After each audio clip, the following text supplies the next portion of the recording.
अस्सलाम वालेकुम। आज हम बीफ़ पुलाव बनाने जा रहे हैं। तो मैंने बीफ़ लिया है 1 किलो बड़ा गोश्त। इसको अच्छी तरह से धो लें। अब इसमें पानी शामिल कर लेंगे, एक प्याज भी शामिल कर लेंगे, इसको स्लाइसेस में काट लें। और लहसुन अदरक का पेस्ट 1 चम्मच वो भी शामिल कर लेंगे। अब इसको ढक के गलने के लिए छोड़ देंगे 2 घंटे तक, या जब तक गल ना जाए आपका गोश्त। अब दरमियानी आंच पे इसको गलने के लिए छोड़ देंगे। अब इसमें हल्का सा नमक भी शामिल कर सकते हैं ताकि फीका ना रहे हमारा गोश्त। गोश्त अब हमारा गल चुका है।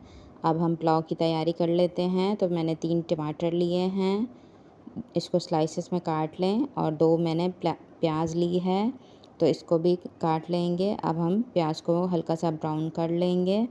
तो मैंने आधा कप ऑयल लिया है क्योंकि बीफ है, तो फिर इस वजह से ऑयल थोड़ा सा कम जाएगा। तो या 1 कप कर सकते हैं, इससे ज़्यादा ऑयल नहीं लेना है। अब प्याज को ब्राउन कर लेंगे, लाइट सा ब्राउन करेंगे। अब इसमें 2 चम्मच लहसुन अदरक का पेस्ट शामिल कर लेंगे, हल्का सा इसको भून लेंगे। अब जो हमने टमाटर काट के रखे हैं वो भी शामिल कर लेंगे, इनको अच्छी तरह से मिक्स कर लेंगे। मसाले देख लेते हैं। तो मैंने 1 बड़ा चम्मच ज़ीरा लिया है, 2 चम्मच मैंने कुटी हुई लाल मिर्चें ली हैं, और 2 चम्मच मैंने चिकन पाउडर लिया है, और 2 चम्मच मैंने धनिया लिया है कुटा हुआ, और मिक्स में साबुत गरम मसाला लिया है, और दो तेज़पात लिए हैं। गरम मसाला आप अपनी मर्ज़ी से कम या ज़्यादा कर सकते हैं, और मिर्चें ज़्यादा नहीं बढ़ाएंगे। अगर आपको ज़्यादा पसंद है तो आप डाल सकते हैं। तो इससे कलर जो है वो डार्क हो जाएगा, तो इस वजह से मैं सिर्फ 2 चम्मच डाल रही हूँ। तो अब हमारे टमाटर हल्के से नरम हो चुके हैं। जो हमने मसाला निकाल के रखा है ये शामिल कर देंगे। तो अब इसको भून लें, 3 से 4 मिनट तक भून लेंगे। बहुत ही ज़बरदस्त सी खुशबू आती है मसाले को भूनने से, क्योंकि गरम मसाला अपनी खुशबू इस मसाले के अंदर भी छोड़ देगा। तो अब हम गोश्त जो हमने गला के रखा है उसको शामिल कर लेंगे। हड्डी वाला गोश्त आपने लाज़मी लेना है, क्योंकि इससे जो है ना वो बहुत ही ज़बरदस्त सा टेस्ट आता है हड्डी वाले गोश्त का। तो अब इसको अच्छी तरह से मिक्स कर लेंगे ताकि गोश्त का कच्चापन ख़त्म हो जाए।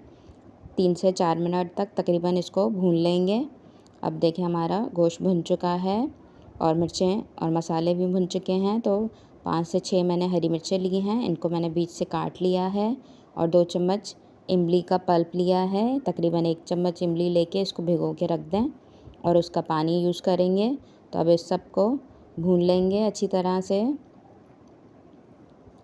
नीचे लगने ना पाए। अगर आपको ज़रूरत पड़े तो थोड़ा सा आप पानी शामिल कर सकते हैं।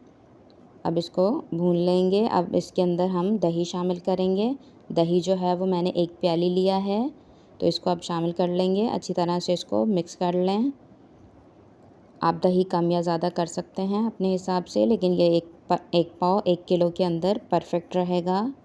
दही को हल्का सा भून लेंगे। अब इसके अंदर पानी शामिल कर लेंगे। अगर चावल आपके 1 किलो हैं, मतलब 4 गिलास हैं, तो आपने इसके अंदर 5 गिलास पानी डालना है। और क्योंकि बासमती चावल है तो चावल पानी कम लेता है, तो इस वजह से मैंने बासमती चावल लिया है। इसको 20 मिनट पहले भिगो देंगे ताकि ये अच्छी तरह से फूल जाए। अच्छी तरह से धो के भिगो देंगे। अब जो पानी हमने डाला है उसमें बॉयल आ चुका है, तो इसमें 3 चम्मच नमक डाल देंगे। नमक आप अपने हिसाब से देख लीजिएगा। अब इसके अंदर चावल हमने धो के रखे थे वो शामिल कर लेंगे। अब इनको अच्छी तरह से मिक्स कर लें।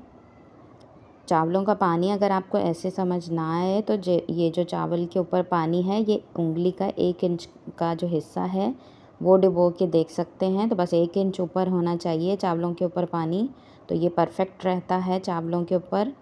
वैसे तो आप 5 गिलास भी डाल सकते हैं, लेकिन कुछ बासमती चावल होते हैं जो वो कम लेते हैं, और कुछ जो है वो ज़्यादा लेते हैं। तो आपने ज़्यादा पानी नहीं डालना है, कम डालना है। अगर आपको ज़रूरत महसूस हो तो थोड़ी सी आप डाल सकते हैं, या फिर मीडियम आंच करके पका सकते हैं। तो उससे क्या होता है, भाप में ही चावल जो है वो गल जाते हैं। तो अब इसको 5 से 6 मिनट तक मैंने पका लिया है। अब इसको दम दे देंगे। तो देखिए माशाल्लाह 10 मिनट मैंने मीडियम आंच पे दम दिया है, तो कितने परफेक्ट हमारे चावल बन के तैयार हैं। और कलर देखिए माशाल्लाह कितना ज़बरदस्त हमारे चावलों का आया है। टेस्ट तो ज़बरदस्त है इसका माशाल्लाह से। तो एक दफ़ा आपने ज़रूर ट्राई करना है। और अगर आपने मेरे चैनल को सब्सक्राइब नहीं किया है तो प्लीज़ मेरे चैनल को सब्सक्राइब कर दें, ताकि मेरी आने वाली वीडियो आपको मिल जाए। और मेरी वीडियोस देखने के लिए बहुत बहुत शुक्रिया आपका। जज़ाकल्लाह। तो चले मिलते हैं एक नई वीडियो के साथ, तब तक के लिए अल्लाह हाफ़िज़।